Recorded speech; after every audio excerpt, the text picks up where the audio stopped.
तो अभी आपने समझ लिया इंक्रीजिंग डिक्रीजिंग फंक्शन की टर्मिनोलॉजी में इंक्रीजिंग वर्ड का मतलब क्या है और स्ट्रिक्टली इंक्रीजिंग वर्ड का मतलब क्या है।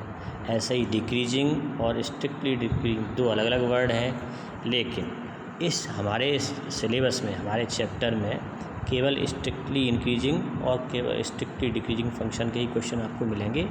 तो अगर कहीं इंक्रीजिंग वर्ड लिखा मिलता है तो हम यहाँ पर इंक्रीजिंग का मतलब स्ट्रिक्टली इंक्रीजिंग से ही सम लगाएंगे, है ना, और डिक्रीजिंग का मतलब स्ट्रिक्टली डिक्रीजिंग, क्योंकि हमारे सिलेबस में केवल स्ट्रिक्टली इंक्रीजिंग और स्ट्रिक्टली डिक्रीजिंग फंक्शन के ही क्वेश्चंस हैं। तो ये अंडरस्टूड रहेगा। वैसे तो इंक्रीजिंग वर्ड और स्ट्रिक्टली इंक्रीजिंग का अलग अलग मीनिंग होता है, लेकिन हमारे सिलेबस में जो क्वेश्चंस हैं और जो सिलेबस है उसके हिसाब से इंक्रीजिंग फंक्शन का मतलब यहाँ पर हम अंडरस्टूड रखेंगे स्ट्रिक्टली इंक्रीजिंग से है, ठीक है। तो हमें इसी टाइप के क्वेश्चंस मिलने वाले हैं। तो एक चीज़ और समझ लेते हैं, मोनोटोनिक फंक्शन क्या होता है। मोनोटोनिक फंक्शन देखिए, कुछ फंक्शन ऐसे होते हैं जो एक गिवन इंटरवल में इंक्रीज भी हो रहे होते हैं, डिक्रीज भी हो रहे होते हैं। और मोनोटोनिक फंक्शन क्या होता है, मोनोटोनिक फंक्शन के बारे में वही बात बता रहे हैं आपको। A function f of x is said to be monotonic on an interval A B if it is either increasing और डिक्रीजिंग ऑन ए बी। या तो वो इंक्रीजिंग हो या फिर वो डिक्रीजिंग हो। अगर इस तरह का ग्राफ आता है उसका तो ये इंक्रीजिंग ग्राफ है, तो इस फंक्शन को मोनोटोनिक फंक्शन बोल सकते हैं। इस तरह का ग्राफ आता है जैसे जैसे x की वैल्यू इंक्रीज़ हो रही है, लेकिन y की वैल्यू यानी जो आउटपुट है वो डिक्रीज होता चला जा रहा है उसी रेट के साथ में, तो स्ट्रिक्टली डिक्रीजिंग फंक्शन है। तो ऐसे फंक्शन को हम मोनोटोनिक फंक्शन बोलते हैं। मोनोटोनिक फंक्शन इंक्रीजिंग भी हो सकता है, डिक्रीजिंग भी हो सकता है, लेकिन ऐसा नहीं हो सकता कि यहाँ से यहाँ तक इंक्रीज हुआ फिर डिक्रीज हुआ, तो फिर ये फंक्शन मोनोटोनिक फंक्शन नहीं है, ठीक है। तो ऐसा फंक्शन जिस नाइदर इंक्रीजिंग नॉर डिक्रीजिंग, मतलब या तो वो इंक्रीजिंग हो या फिर डिक्रीजिंग हो हर जगह, या जिस इंटरवल की बात की जा रही है उस इंटरवल में वो या तो इंक्रीजिंग होना चाहिए या फिर डिक्रीजिंग होना चाहिए। तो उस इंटरवल में उस फंक्शन को हम मोनोटोनिक फंक्शन कहते हैं, जब एक सीक्वेंस हो इंक्रीजिंग का या फिर डिक्रीजिंग का। तो ये मोनोटोनिक फंक्शन हो गया। अब आपको हम एक एग्जांपल से ये इसका वर्किंग प्रोसीजर क्लियर करते हैं कि किस तरह से हम इनके लिए इंटरवल्स निकाल सकते हैं। फंक्शन कहाँ से कहाँ तक इंक्रीजिंग है, किस इंटरवल में इंक्रीजिंग है, किस इंटरवल में डिक्रीजिंग डिक्रीजिंग। और ध्यान रखना, इंक्रीजिंग और डिक्रीजिंग का मतलब यहाँ पर स्ट्रिक्टली इंक्रीजिंग और स्ट्रिक्टली डिक्रीजिंग से होगा, ठीक है। हमारे सिलेबस में केवल स्ट्रिक्टली इंक्रीजिंग और स्ट्रिक्टली डिक्रीजिंग फंक्शन के ही क्वेश्चंस हैं। हालांकि स्ट्रिक्टली इंक्रीजिंग और इंक्रीजिंग वर्ड का अलग अलग मीनिंग होता है ना, वो मैंने आपको डायग्राम से भी समझा दिया और जो उसकी मैथमेटिकल डेफिनेशन है उससे भी समझा दिया।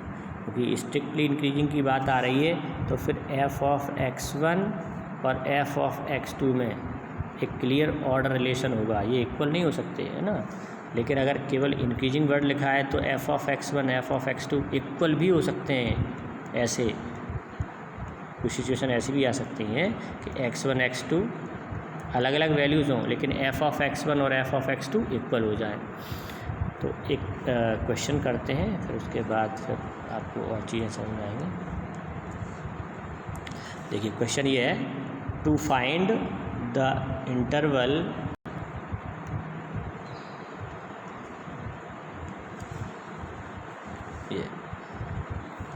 ये मतलब हम आपको बता रहे हैं क्या करना है। To find the intervals of increasing और डिक्रीजिंग फंक्शन। किस तरह से हम इंक्रीजिंग और डिक्रीजिंग फंक्शन के लिए इंटरवल्स फाइंड कर सकते हैं, उसके लिए मैंने एक एग्जांपल लिया है। ये मैंने एक फंक्शन ले लिया f of x equal to 2x³ minus 9x² plus 12x plus 15।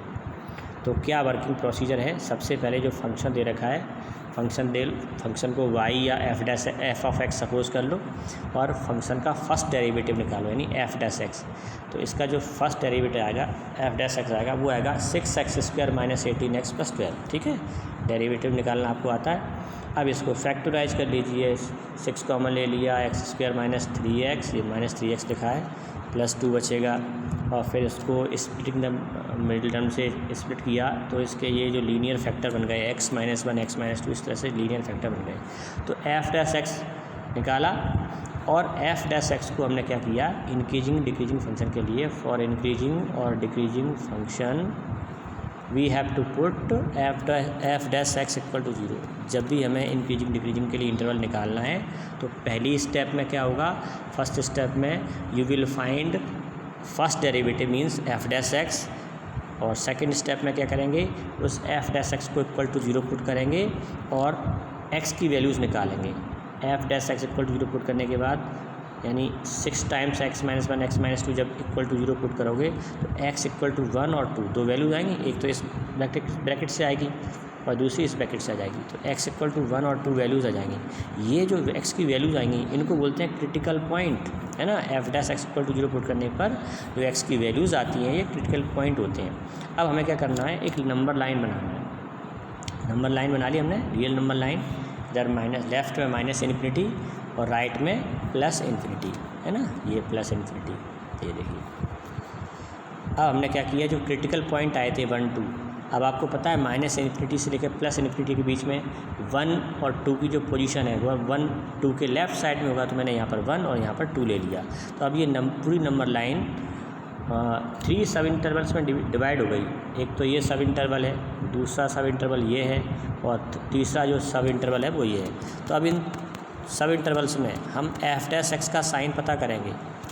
f dash x मतलब जो हमने जो f डैश x निकाला था ना, ये f डैश x का साइन पता करेंगे। तो इसके लिए क्या करेंगे, साइन पता करने के लिए आप कोई सा भी एक इंटरवल कंसीडर कर लो। चलो माइनस इन्फिनिटी से प्लस 1 मैंने चूज़ किया, माइनस इन्फिनिटी टू प्लस 1 ये वाला। इस इंटरवल के बीच में कोई भी एक नंबर चूज़ कर लो।